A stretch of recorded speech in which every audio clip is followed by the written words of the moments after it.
So, I once knew this family. There were these parents, and they had these two boys. These boys were a handful. I mean, they would go to synagogue every week, and they would just run amok, cause a giant wreck everywhere, make a big mess. And one day, the mom got so fed up with it that she went to the rabbi and said, "Listen, Rabbi, I don't know what to do with my children anymore.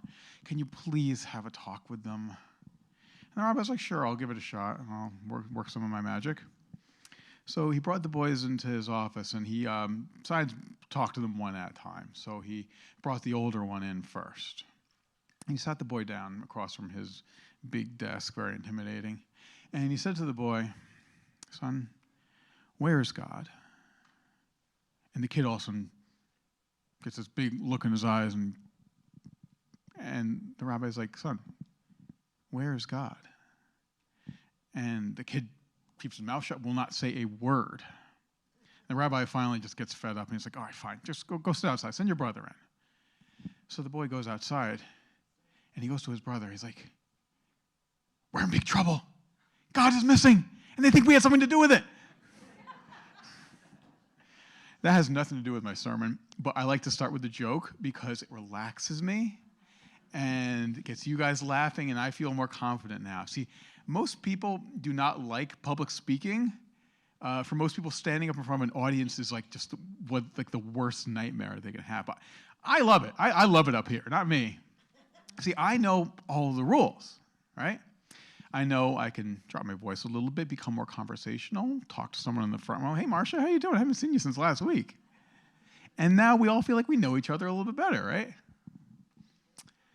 I know I can raise my voice to a crescendo and then hold silence for 3 seconds and speak quietly and firmly, and I know I have all of your attention. See, I don't suffer from stage fright. I suffer from anxiety. People sometimes actually don't believe me when I tell them that. How can you suffer from anxiety if you're comfortable speaking on a stage?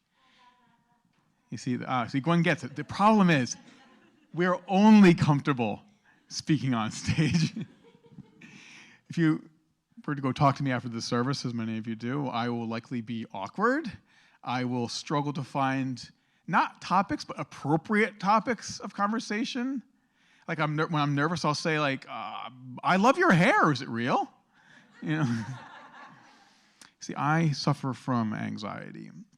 And this comes in many forms and varying degrees of severity. I don't have it so bad that I can't function, but like, for example, I don't know what to do with my hands when someone is taking a picture of me. See, anxiety for me is like a little fire that burns in the back of my mind that gets hotter and hotter as I'm worrying about some deadline I need to meet. And it keeps burning me until the task is completed. And then I have like a brief moment of relief. But then the flame just finds the next thing I have to do, and it just starts burning again. And it never goes out. And this is the very problem with anxiety. We tell ourselves that the reason we're feeling bad is because life is just so stressful right now. I can't find a job. I have overdue bills to pay. Terrorists have taken over my building, and I have to crawl through the ductwork and pick them up one by one. But if I can just push through these hard times, I'll feel better when the situation improves. But right behind that fight is another one. And once we got past one bad situation, our anxiety fixates on something else, and that death by a million cuts just keeps on going. There's a famous quote by Rabbi Nachman of Bratslav. He's one of the Whittier of the Jewish sages. He said, "Kol ha'olam kulo gesher tzar me'od." All of the world is a very narrow bridge. So in a single sentence, Reb Nachman sums up all the feelings of anxiety that plague us as we walk through the world every day. One wrong step to the left or to the right, we go plunging down that precipice. By the way, I recognize the irony of making you anxious about your anxiety levels, but if we don't figure out how to manage it, it will kill us, literally. Anxiety is the number one cause of death in America. So if you count heart disease from eating to relieve anxiety, smoking to relieve anxiety, using drugs and alcohol to relieve anxiety, suicide to relieve anxiety, stress and anxiety is what is killing America, and nothing else is even a close second. In the last decade, prescriptions for antidepressants have gone up 400%, and rates of depression are up 800%. And strangest of all, across the board, from drug therapy to sitting on a couch and talking to a psychologist, antidepressant treatments are getting less effective over time. It's like we're breeding a new strain of medication-resistant anxiety. And that makes sense, right? I mean, obviously we're having these problems. I mean, just pick up a newspaper or turn on the news. We're going crazy because the world has gone insane, right? We're anxious for a reason, right? Well, yes and no. See, we are anxious for a reason, but I'm going to argue that it's not for the reason that you think, and it's not because the world is worse. Let me give you guys a silly hypothetical situation.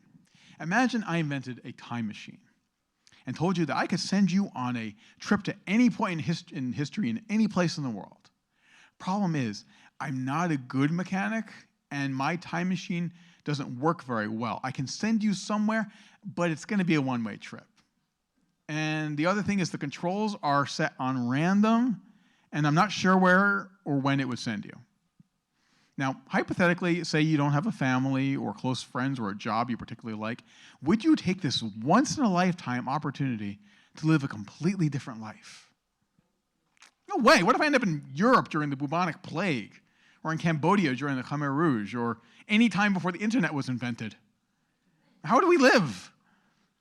The thing that nobody wants to admit is that the quality of life is objectively better today than it has ever been.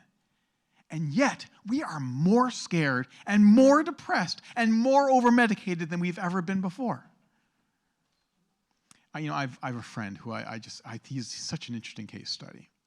This guy, if you were to look at his life from the outside, seems to have it all. He's got a beautiful wife. He's got a baby son. He's got a really nice house in this great neighborhood. He's got 3 cars, all paid off, a very lucrative job with tons of benefits and security. He and his wife make more than enough to live very comfortably.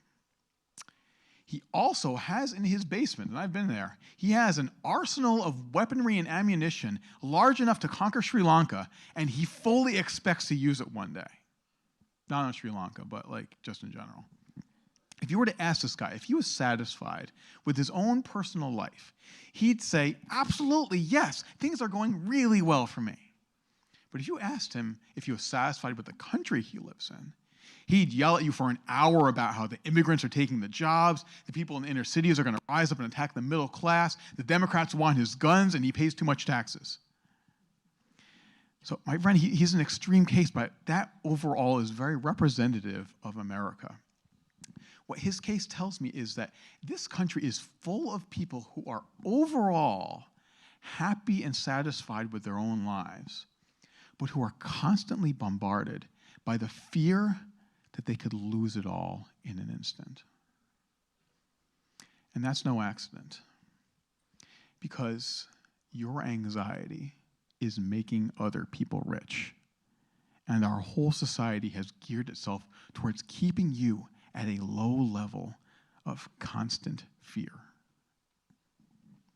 Anxiety is not a bad thing. We feel it for a reason. Anxiety motivates us to act. If we open our refrigerator and we see we have nothing to eat, we feel anxious because it's almost dinner time. So we go out and we buy food and the anxiety subsides. That's healthy. That's how it's supposed to work.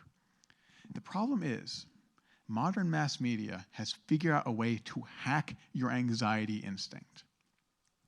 Anxiety is a tool that's meant to help keep us alive. So the finishing touches on your brain were put on your brain tens of thousands of years ago. Back then, if you were feeling anxiety, it's because something dangerous was about to happen to you. Your fire was about to go out, or you're about to be trampled by a woolly mammoth. But our circumstances have changed a lot since then. The world has changed a lot since then. Our brains haven't. We live in a world that's too complex for our minds to truly figure out. Like, listen, if you're not good at math, that's okay. Your brain was never built to do math. It doesn't come naturally to anyone. Human beings as a whole are terrible at understanding abstract concepts and ideas. If you don't believe me, go watch someone play the lottery and try to explain probability to them. The problem is that our brains, on a chemical level, react to abstract threats the same way that it does to real threats. If you see a story on the news about a home invasion that happened in Los Angeles where 4 people were murdered, the dog was set on fire, and the baby was shot out of a cannon, it doesn't matter if there was a random crime that happened on the other side of the country and the other 300 million people in America lived in relative peace. Your brain is going to experience that same fear to a threat that it would feel if you were facing a charging mammoth. Fear creates an imbalance in your brain that can only be equalized by action. See, real life tragedy actually galvanizes us. When our house catches fire, we spring into action and we rescue our family and we start throwing water on the fire. It's the opposite of anxiety. But when you see a fire on the news, there's no action you can take that would make that any better. The closest thing you can do to relieve that stress is to click that link to that story or buy that newspaper or watch that news broadcast, and the media knows it. Sex doesn't sell. Fear sells. And it's not just the news either. The media fear cycle is the most obvious about it, but advertisers use these same instincts against us to sell us products. I'll use a personal example to illustrate. From the time I graduated college through most of my 20s, I was pretty overweight. But it happened so gradually that I actually never realized that I was fat. I didn't feel unattractive. I had lots of friends. I had a pretty girlfriend. I was healthy and actually pretty athletic for my size. I called it acrophatic. I never felt like there was anything wrong with me. But every time I turned on the TV, I was being told I was a disgusting monster. And not only was I repulsive, I'm also hilarious. Everyone is laughing at me. If I was a character in a movie, I'd be the guy who tripped and fell through a wedding cake. See, all of a sudden, I was being told that something that never bothered me before and never affected my life was something I should be mortally ashamed of. And the only way to make it better, to relieve the anxiety that they put in me, was to buy their products. I need to join their gym, buy the right kind of food, wear this kind of shoe to get in shape. So I lost the weight years ago, although it's been steadily creeping back up again as I get older. But I'll tell you honestly, I feel fatter today than I did back when I was heavy. I obsess over nutrition labels at the grocery store. I feel guilty every time I eat a potato chip. Apparently, I've been eating gluten all these years, and that makes me a terrible person. And don't get me started on trans fat. When did that become a thing?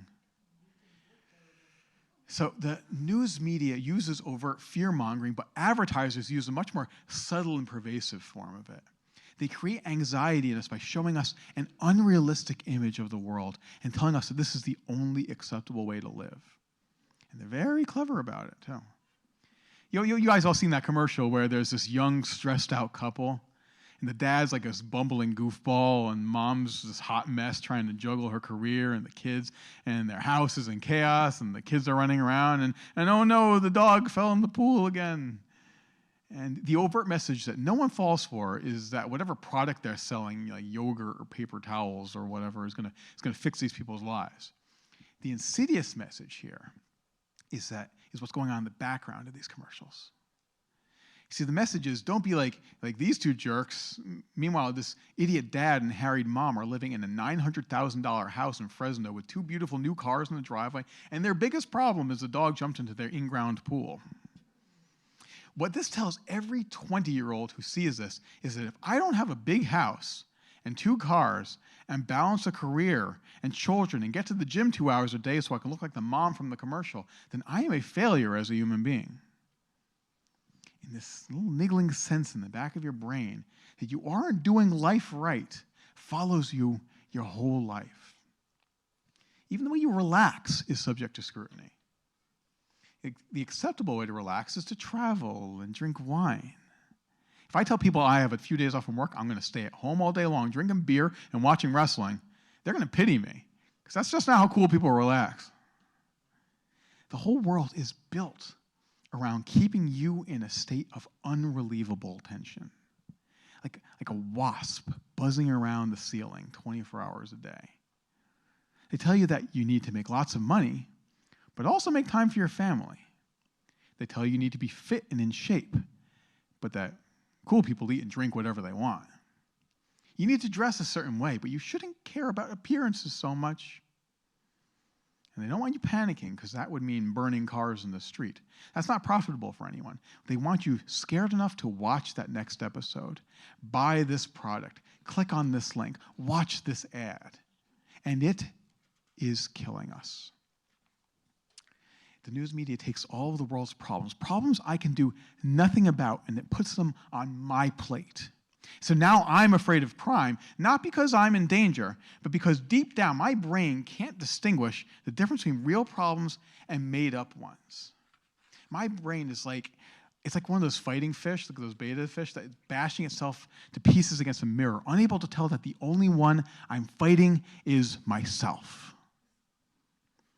And if you put all this together, you can have a person who lives in a middle-class neighborhood in central Wisconsin who has plenty of food and clean water and access to medicine and security, who wakes up every morning terrified of Iran and transgender people and North Korea and additives and vaccines. This isn't how it's supposed to work, guys. We are the body of Messiah Yeshua. We're not supposed to be afraid. We've been called upon to trust in the Lord, to know that He is our strength and our shield, that He is the one who makes straight our paths. But it's hard sometimes. When the whole world is howling in your ear to be afraid, when those hornets are buzzing around your ceiling, when that fire is in the back of your brain just won't go out, how can we be still and know that He is God? How y'all doing? Y'all feel good? See, I focus a lot on the 21st century, but modern America doesn't have the market cornered on anxiety. Even back in Yeshua's time, people were stressed out and afraid and worried about things they couldn't affect. And when people brought their fears to Him, this is what Yeshua told them. Do not worry about life and what you will eat, nor about the body and what you will wear. For it is more than food, for life is more than food, and the body more than clothing. Consider the ravens. They do not sow or reap. They have no storeroom or barn, yet God feeds them. How much more valuable are you than birds? And which of you, by worrying, can add a single hour to his life? So if you cannot do even something very little, why do you worry about other things? So do not seek what you will eat and what you will drink, and do not keep worrying. Instead, seek His kingdom, and these things shall be added to you. So these are beautiful words, but this is more than just poetry. In this short teaching, Yeshua is actually breaking down a 4-point plan for dealing with anxiety that is as effective today as it was back then. So let's go through it step by step. So step 1, don't sweat the small stuff. I discovered an interesting fact while I was researching the sermon. Are you all familiar with the task manager on your computer? Like when you hit Control-Alt-Delete, it tells you what percentage of the computer's energy is being used on a specific process. So if you were to look at the task manager for the human body, you would find out that 25% of the calories that we burn every day are spent on the brain alone. That's a lot of energy. You would have to jog at a pretty good pace for over an hour just to burn the amount of energy that your brain uses every day. So what are you using that 25% on? Do you burn that energy on worrying about your lifestyle or on only eating organic vegetables? Are you thinking about your body image or whether your clothing is fashionable? The energy that our brain uses is a limited resource. You only have so much of it. So when something tries to grab your attention and get that stress reaction from you, be it a Facebook post about some issue you should be outraged about, or a news article about some new threat, recognize that they are stealing something from you. Don't let them do that. Your attention is yours to give, not theirs to take. Yeshua is telling us to tune the voices out. Shut down the computer. Put down your phone. Turn off the news. Don't worry about the things that the world demands that you worry about. And why? Well, step 2. God will take care of you. You know, there's a great advantage that believers have over other people who haven't found the Lord yet. We have a wonderful and tremendously effective way to deal with our anxiety. We don't have to hold on to it or fight it or bury it. Instead, we can surrender it. If there's something that's stressing you out, you can always give it to God, to a God who loves you and wants you to be happy and healthy. And the great part is, once you've prayed about it, you are not allowed to worry about it anymore. It'd actually be a sin to keep worrying about it. This is God's problem now. He is going to take care of it for you. So is Yeshua saying just sit on your butt all day and let God worry about paying your rent? No, not at all. What he's saying is step 3. If you can't affect it with action, don't give it your energy. Rent is perfectly okay to worry about. You can do something about that. This is why God created anxiety in the first place, so you'll be motivated to take care of yourself. What's not okay to worry about is stuff you can't affect with action. No amount of worrying is going to add even an hour to your life. It'll probably take some hours away. So don't waste your 25% on it. I made up a simple diagram about how Yeshua wants you to approach your problems. If you can fix your problems with action, then by all means, that's what you should do. But then let it go. But if the candidate you don't like said something that made you mad, don't vote for him. But don't bring it to work with you. If terrorists blew up an airport in Turkey, donate to the victims, but don't be afraid to fly to Florida to visit your mom. If there is nothing you can do about a problem, then it is not a good use of your 25%. Let's see if we get this thing. If you have a report due at the end of the week, and you might lose your job if you don't get it in on time, what should you do? All right, fix the problem. This is why anxiety exists. If someone is trying to shame you about something you have no control over, like your height or your race or your facial features, what should you do? Don't worry. That's out of your hands. Don't give it your energy. Okay, if someone is trying to shame you over your weight, but you're happy with the way you look, what should you do? Don't worry. They're the one with the problem, not you. Don't worry about the things that aren't worth worrying about. Instead, step 4, seek God first. Your attention is a limited and precious resource. Use it for what matters. Give it to your family, not world politics. Give it to your friends, not to articles linked on Facebook. If you give these things your attention, they're going to give you nothing but anxiety in return.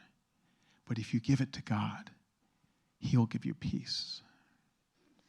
You know, Rabbi Nachman of Bratslav said, all of the world is a very narrow bridge. And he's right, but that's just the first part. The second part of the quote is, the important thing is to not be afraid. Shabbat shalom, everybody.